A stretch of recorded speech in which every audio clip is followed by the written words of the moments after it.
Hello, fellow diecasters, and welcome to another insane episode here on Diecast Insanity. Kind of sorry that we didn't upload anything last week. I had some stuff shot, but we didn't really do anything. The schedule that I'm on right now is really killing me.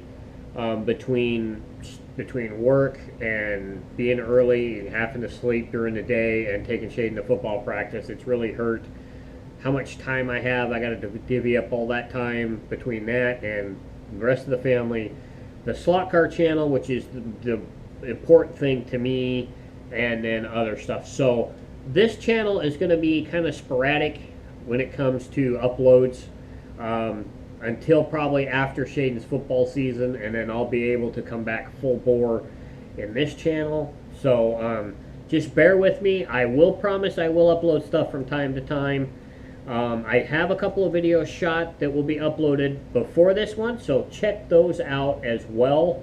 They're going to be, I have a haul video from a week ago, some stuff I got, and then we'll upload this video right after it, and then we'll just keep on. So what we got now for you is a vintage haul. My wife went to a yard sale. Well, it wasn't really a yard sale. It was kind of a rummage sale to help support the dog park that's near our house, and she found a box of Hot Wheels, and what she came home with is amazing. These cars are really cool. They're in great shape. They are from a wide year. I actually have 10 cars here. She actually came home with, excuse me, she actually came home with more, but some of them I already had, so I left them in the bag for Elijah, and then he did end up taking them. So I only took cars that I didn't have to add to my collection. So these are really cool, and the thing about this is they're a wide range of cars. They range from 1987 all the way to 2014. So it's a big variety of cars from all over the eras, from the late 80s, early to mid 90s, to the early 2000s, to the 2000 teens. So very cool. So I'll get set up here and let's take a look at what she found for me. Alright, so we're going to take a look at what she found. It took me a while to document these cars, and I do have one car, actually 2 cars left, that I'm not sure what years they came from, so maybe you guys can help me out and I'll let you know what those cars are. So let's take a look at the first car. The first car that she found is the Nissan 300ZX. It does have some paint on it, but other than that, it's in great shape. As you can see on the front here, somebody colored in under the lights, and then the white there has got a little coloration on it. So I'm going to try and see if I can't get that off.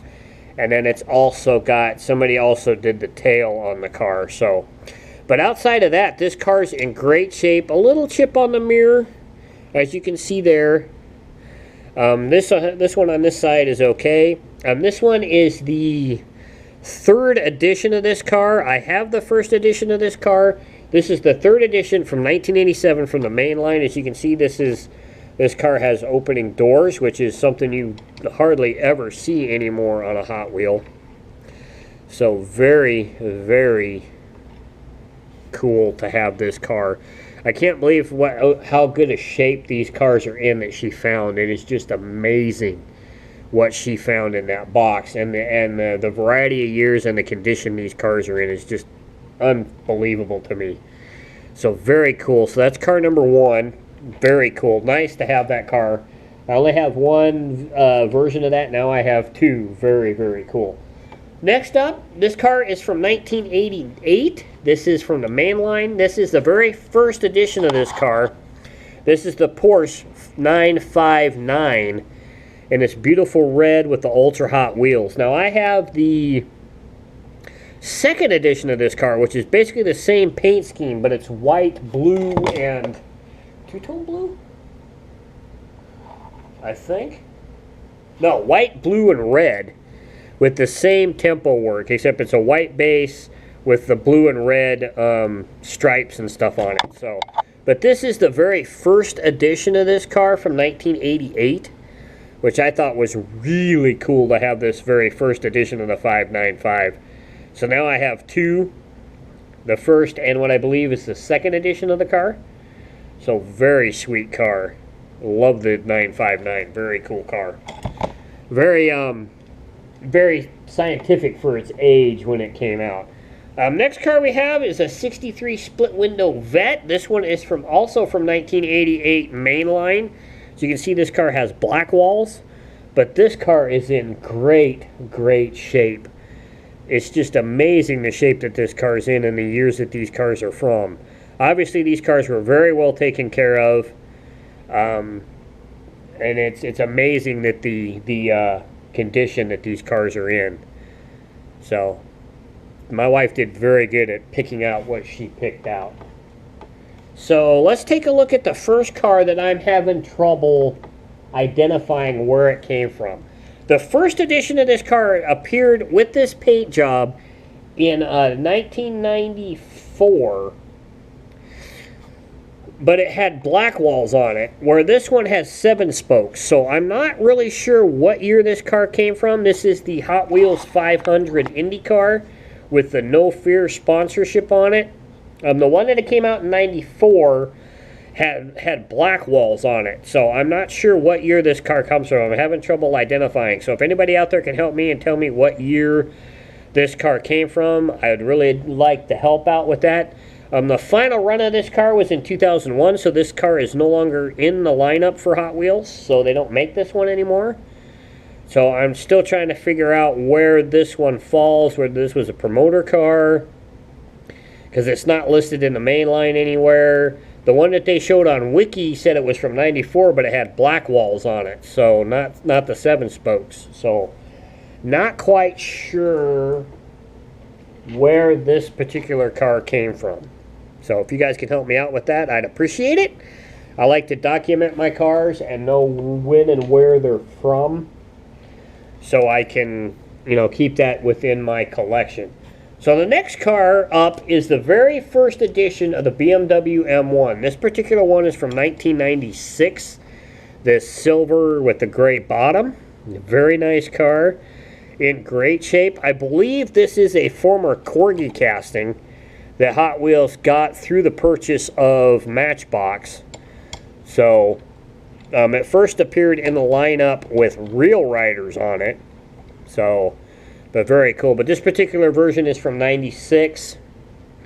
Very cool. Nice to have this one to go along with my M1 Pro cars from the Car Culture set. So it's nice to have both castings.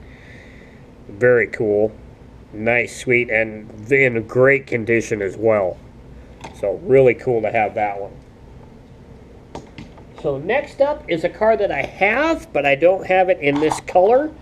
And when I looked it up, it was very cool to find out that this is the very first edition of the 355 Spyder in red with the tan interior. Now it did appear red again, but it had a black interior and it was in a 5-car set.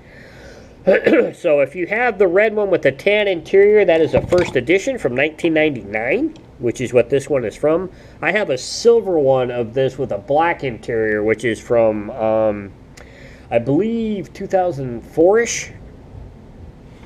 So it's very cool to have another Ferrari that I have the first edition of. I have quite a few first edition Ferraris, so it's really nice to have the 355 Spyder in the first edition. Really cool car, and it looks great with the red and tan interior. All Ferraris look great with red and tan interior, but this is really cool. In great shape, not a single chip on this car. Very cool. So next up is from 2001. This will be the 4th different edition of this car that I have. Yeah, this will be the 4th different edition of this car. This is the MR2 from Toyota. This is from 2001 in the main line. Very cool. Never saw this tempoing on it before, so it was really cool to find out where and when this one was from. But very cool. Kind of goes along with Lamley Group's video that he just recently posted of JDM cars that were Hot Wheels put out before the big JDM craze. And this was one of those cars in that video. So this is my 4th edition of this car.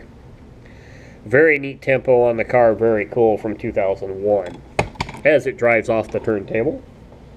Next up is a car from 2011. This is and it's very cool to find out where this car comes from. This is from the 2nd edition of the Hot Ones series when it came out. This is from 2011. This is the 80s Pontiac Firebird But this is the first of this car to be with a metal base. It was redesigned in 2011 to be part of the Hot Ones series and was redesigned with a metal base. All the other ones prior to this car had plastic bases, and I think every time it's appeared since the redesign, it's had a metal base, even with the last, I believe it was the last Target Decades edition, so when they came out, it had a metal base. I have that car as well, but it's cool to have. I have the very first edition of this car, so it's very cool to have the first edition with the plastic base, and to go along with the very first edition with the metal base. So very, very cool. Very, very sweet. So the next car up is a very cool car. It would have been even cooler if it was the Super Treasure Hunt. But this is the regular Treasure Hunt, the 1962 Corvette from 2013. And this was also the last time this car has appeared in the regular mainline, was with this car, with this, the regular Treasure Hunt and the Super Treasure Hunt, was the last time that they appeared. So, would be really cool to have the Super, but it's really cool to have this car. I do not have this particular Corvette casting in my collection, so it was really cool to pick this one up. And it's a very cool blue with the stripes and everything on it. It looks really, really cool. So very sweet to have that car as well. Next up is the newest of the cars. This is from 2014, from the Nightburner series. This is the third edition of the Skyline HT2000 GTR, or also known as the Laurel, if I remember right. So very cool. This is the second version of this car I have. Yeah, I have the regular of the Skyline that came out this past year that was a Super. I have the regular mainline version of it, and then I'll have this one. So I have two of these now. This one's pretty cool, kind of this racing tempo paint scheme on there with the 68 on it. So really, really cool. So it's nice to have this one in the collection as well. So that's the newest one. So let's take a look at the last car that I got. I have not been able to document this car. This is a 57 Tbird without the portholes and black walls. But I have not found out what year this car is from. So if you guys can help me out identifying this car, that would be nice. To find out what year this car came from and all of that garbage. So I looked on Wiki. I can't find it listed there. It's not listed in my Tom Arts guide that I have. It only goes to 97, but this car has to be fairly old because there's not too many cars that have come out recently with black walls. So I know they still make this casting. It still appears from time to time. But it very rarely has black walls on it anymore. So it's got to be from the mid-90s to early 90s somewhere. I just haven't been able to identify it yet. So if you guys know where this car came from, let me know so I can identify it for my collection and document it and all that good stuff. But still a really cool car. Very sweet. I love the 57 Tbird. It's a classic car. So the last one that I have that I picked up for this vintage haul, I picked this up at the races on Saturday night. This is a 2001 first edition of the Ford Focus. And this really cool Meguiar's paint scheme. Very cool. Of course, this is a plastic base car, metal body with a big plastic wing on the back of it. I never really liked this casting, but I've never really seen the first edition of it. And I saw this at the races, and I'm like, ooh, I kind of like that tempoing job on there with the Meguiar's and everything on it. So it looks really, really cool. So I went ahead and picked that up to add to my 2001 first edition collection. So very, very cool. So that's the haul. I hope you guys enjoy it. You never know when you're gonna find vintage cars. So check out all the yard sales that you hit. Look, you never know. And like this, she hit a mother lode. There's also several other cars that she found in great shape that I already had that Elijah took. I think he took about 10 cars as well. So she picked up about 30 cars. And she only paid 25 cents a piece for these cars. So it was a steal on top of that. So very cool. So you never know where you're going to find them. You never know what kind of condition they're going to be in. They could be just as good as these cars or even better, and you may even find supers or everything else. So don't count out yard sales, swap meets, rummage sales, all that kind of stuff, because you never know what you're going to find. You could find a treasure trove like this. So I hope you guys have a great week. I hope you find what you're looking for this week, and remember, leave some on the page for the other collectors in your area. I'll catch you guys in the next video whenever that pops up. And just bear with me until about November, and we'll get back in full bore on this channel and do all kinds of great stuff and everything. So be on the lookout for the next video. Not sure what it'll be about. It could be a bi-weekly, it could be a 3 for Thursday, could be a custom, could be anything. I've got to get Elijah back interested in this channel. This was supposed to be a channel, a father and dad channel, for us to show our emphasis on our love of Hot Wheels. And you know, he's a teenager, he's a senior this year, he's got a lot going on. He's at YB Tech taking car courses, and you know how teenagers get. So hopefully we'll get back to the father and dad channel thing, and if not, then we'll just fly solo here and bring my love of Hot Wheels to you guys and all that kind of stuff. So have a great week. I'm out. I'll catch you guys later. I love you. Have a great week. Bye.